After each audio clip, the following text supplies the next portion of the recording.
Bienvenue à nouveau dans le diaporama Opérateur averti de machinerie forestière. Dans cette deuxième leçon, nous aborderons l'impact des variables qui permettent de déterminer l'intensité énergétique des machines et l'usage que vous pouvez faire de ces renseignements. Pourquoi le coût du carburant est-il important? L'histoire peut nous faire part de quelques enseignements. Bien que les corrections de prix aient été marquantes, les prix finissent par suivre le taux d'inflation et la tendance veut que les prix ne fassent que grimper et grimper.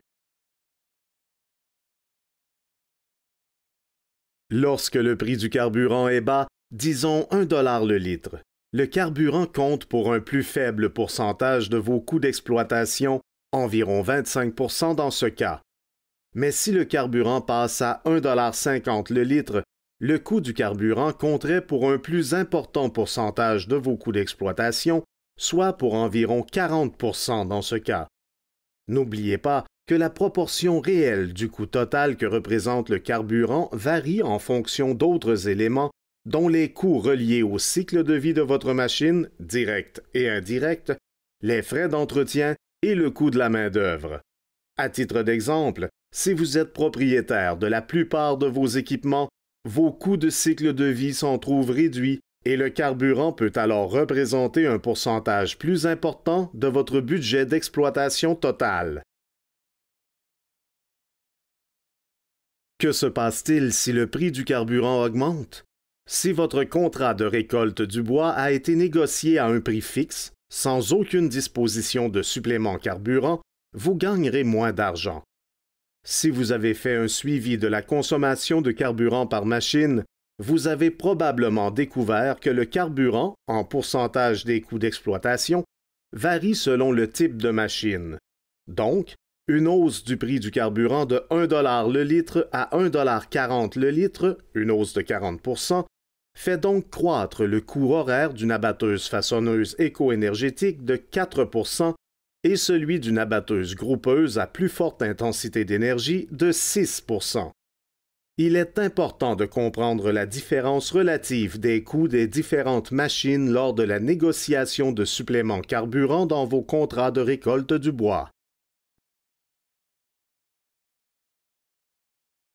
On compte plusieurs facteurs qui influent sur l'intensité énergétique ou le nombre de litres de carburant consommés par mètre cube de bois récolté.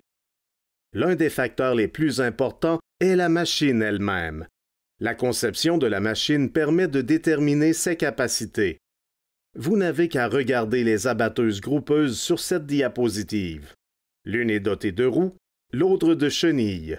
Sur laquelle arrêteriez-vous votre choix et pourquoi? Examinons maintenant la machine sur laquelle vous n'avez pas arrêté votre choix. Est-ce qu'elle conviendrait à vos tâches? À quel pourcentage pourrait-elle être utilisée pour votre type d'exploitation ou de terrain? Jetons maintenant un coup d'œil à quelques exemples. Dans le cadre de cet essai, nous avons utilisé 3 débusqueuses qui font des travaux de récolte conventionnelle de bois. Il est ressorti de cet essai que le rendement du modèle 848 de marque John Deere dépassait celui des autres machines selon des conditions particulières, et ce, pour diverses raisons. Mais ce qui est pertinent dans le cadre de cette discussion, c'est qu'elle affichait aussi une intensité énergétique plus faible. Cette machine était donc manifestement gagnante dans ce cas, grâce à une productivité plus élevée et à une intensité énergétique de 24 % inférieure à celle de la Tiger-Cat 615.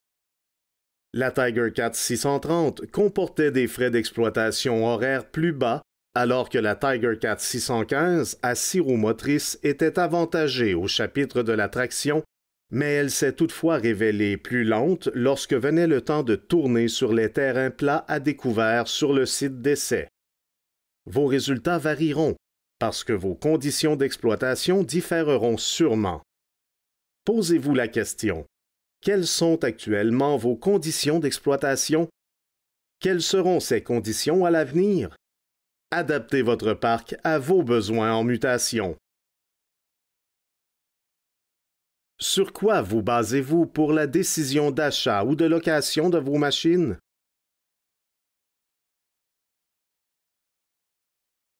Voici les 3 points les plus importants à prendre en considération. Le délai d'exécution pour les appels de service auprès du concessionnaire, la réputation du concessionnaire quant aux réparations effectuées sous garantie, la réputation de la marque au plan de la fiabilité, de la rapidité de service et des connaissances des habitudes de travail des opérateurs.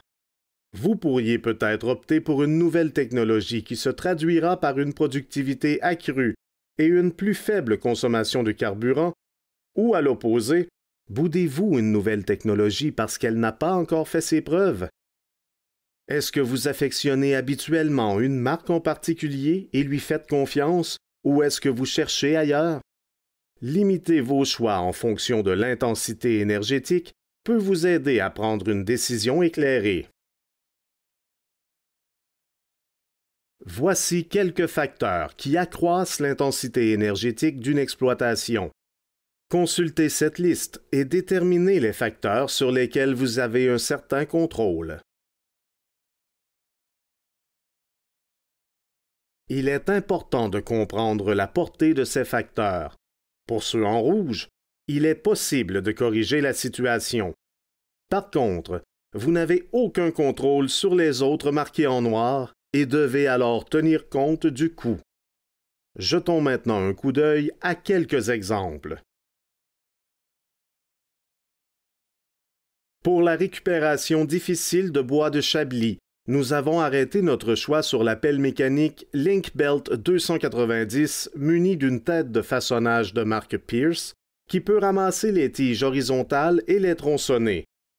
Cette machine a été comparée à une machine d'abattage conçue à cette fin, à savoir l'abatteuse groupeuse Tigercat 845C.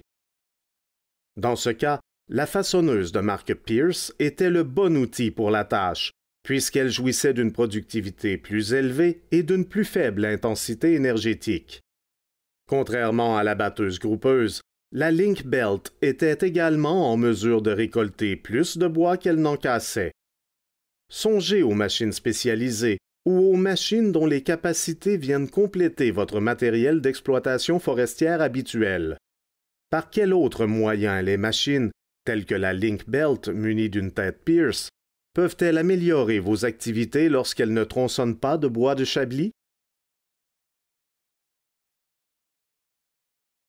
Voici ce qui se produit lors du débardage sur de fortes pentes. La vitesse diminue, notamment à l'approche de la capacité maximale en pente de la machine. La consommation de carburant diminue dans les pentes favorables, mais augmente dans les pentes raides, défavorables. Et le plus important effet d'une pente, une baisse de production. Résultat, le coût par bille livrée en bordure de route augmente. Avant de déployer votre équipement sur le chantier, discutez toujours de la meilleure approche. Est-ce que le site peut être aménagé de sorte que les billes puissent être débardées en descendant la pente? Si dans l'affirmative, apportez les ajustements qui s'imposent avant de consommer du carburant en trop. Parfois, le choix de la machine n'a guère d'incidence sur l'intensité énergétique et ce qui joue, ce n'est pas la consommation de carburant de la machine, mais bien le boulot qu'elle doit accomplir. Dans ce cas, les deux chargeuses forestières se trouvaient dans une zone de chargement. Le temps d'attente des chargeuses forestières était le même pour tous les camions. Les camions faisaient la queue et étaient fin prêts à être chargés. Au plan statistique, il n'y a pas une grande différence au chapitre du rendement de ces deux machines. Il s'agit d'un exemple d'un moteur de plus petite cylindrée qui force relativement plus qu'un moteur de plus grosse cylindrée. Dans ce cas, le travail et le carburant consommé étaient pratiquement les mêmes. Étant donné que le moteur de plus petite cylindrée force plus, sa durée de vie utile peut s'en trouver réduite et il peut nécessiter un entretien plus fréquent, ce qui constitue des facteurs importants à considérer. Si vous prévoyez que votre chargeuse forestière aura la vie dure parce que vous allez l'utiliser pour les tâches de longue durée, Songez à l'achat d'une machine dotée d'un moteur de plus forte cylindrée ou d'une machine faisant partie d'une classe de poids supérieure. Par contre, si vous prévoyez utiliser votre chargeuse forestière pour les tâches de moindre durée ou si vous prisez la machine plus légère et donc portable, songez à une plus petite machine dotée d'un moteur de plus petite cylindrée. L'entretien de votre machine est indispensable pour obtenir le meilleur rendement. Une mise au point annuelle du système hydraulique est essentielle à une machine, telle qu'une abatteuse groupeuse, dotée d'un système complexe. Cet entretien correctif réduit la consommation de carburant, accroît la productivité et réduit l'intensité énergétique, environ 20% pour cette abatteuse groupeuse. Bref, les réparations dans cette étude de cas ont coûté 10 000 $, mais à l'aide d'une machine fort productive, le délai de récupération d'un investissement dans l'entretien peut être aussi court que 3 semaines.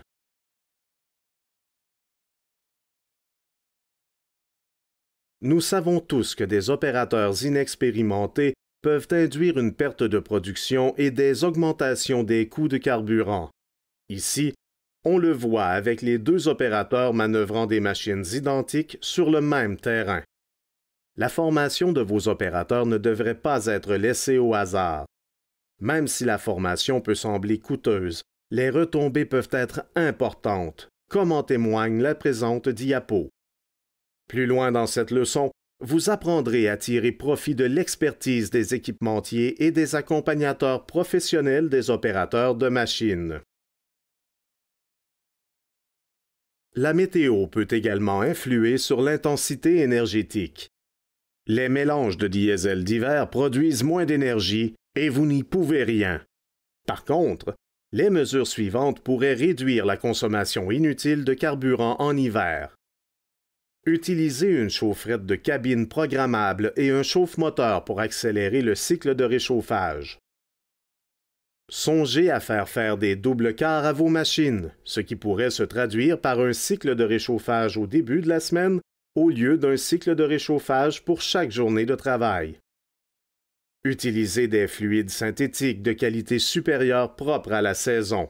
Un seul fluide est rarement polyvalent. De la boue ou une neige épaisse peut gêner la mobilité des machines. Songez à accroître les heures d'exploitation lors de conditions idéales ou les réduire par mauvais temps. Vous ne pouvez pas changer le cadre d'exploitation, mais vous pouvez vous y adapter. Il est essentiel de comprendre comment l'intensité énergétique en hiver diffère de l'été pour faire vos frais et réaliser des profits. Dans cette évaluation des saisons, nous avons relevé plusieurs tendances chez les porteurs forestiers. Ils consommaient plus de carburant en raison des effets de l'hiver que nous avons abordés plus tôt, tels que les cycles de réchauffage plus longs pour les éléments du groupe motopropulseur, les fluides hydrauliques et l'huile moteur, et éprouvaient également de la difficulté à obtenir de la traction dans la neige. Ces machines produisaient plus de bois durant l'été, avec une capacité de charge nettement plus importante, et elles présentaient une intensité énergétique, ou litres de carburant consommés par mètre cube de bois produit en hiver, drôlement plus élevée. Comme ce ne sont pas toutes les machines qui présentent un écart d'intensité énergétique aussi important d'une saison à l'autre, il est important de comprendre qu'est-ce qui fait consommer du carburant.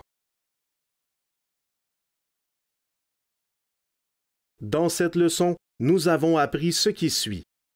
Les coûts de carburant continueront de grimper. Plus le coût du carburant est élevé, plus il pèsera lourd dans votre budget d'exploitation. Choisissez judicieusement vos machines, puisqu'elles ont un impact majeur sur l'intensité énergétique et sur votre portefeuille. Comprendre les facteurs qui influent sur l'intensité énergétique de vos activités. Les facteurs que vous pouvez contrôler recèlent des occasions d'amélioration des processus. Les facteurs que vous ne pouvez pas contrôler recèlent des possibilités d'adaptation ou de changement au plan technologique. Dans la prochaine leçon, nous aborderons comment vous pouvez améliorer vos activités en suivant les machines et la productivité et comment vous pouvez élaborer un programme d'efficacité énergétique qui saura vous aider à prendre en main vos coûts sans cesse croissants.